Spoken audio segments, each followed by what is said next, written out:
I want to preface this video by saying that I've yet to read the books, and this will be a review based purely on the movie.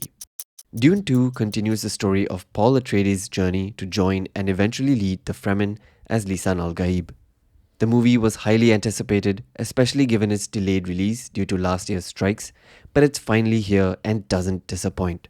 The spectacle that was the first Dune is further built on, and we are greeted with a technically brilliant film.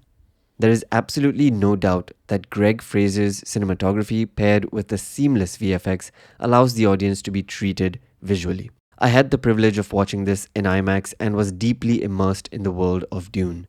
The sound and music also helped to deeply resonate with the audience, quite literally, as I felt my seat vibrate during the high-octane action sequences which this movie is packed with. The director Denis Villeneuve himself has stated in an interview that the second Dune installment is meant to be more action-packed than anything else.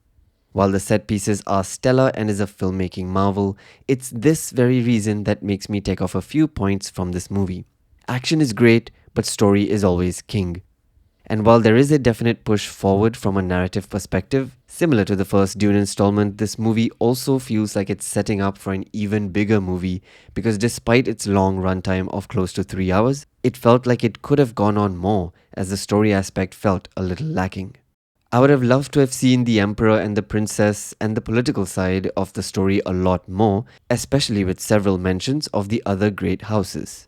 It's stuff like this that makes me wonder, similar to when I watched Oppenheimer, if this would have been better off as a series rather than a movie.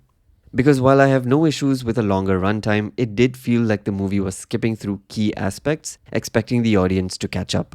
For example, the name Muad'Dib is mentioned in one scene, and suddenly the Harkonnens are already aware of the name in the next scene, akin to the time jumps witnessed in the latter seasons of Game of Thrones, which were not well received.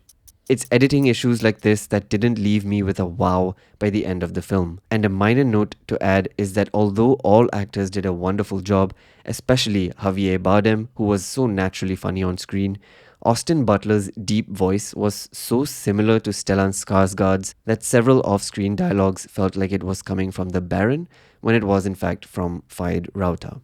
All in all, the movie was great and has its moments of brilliance, and there are several.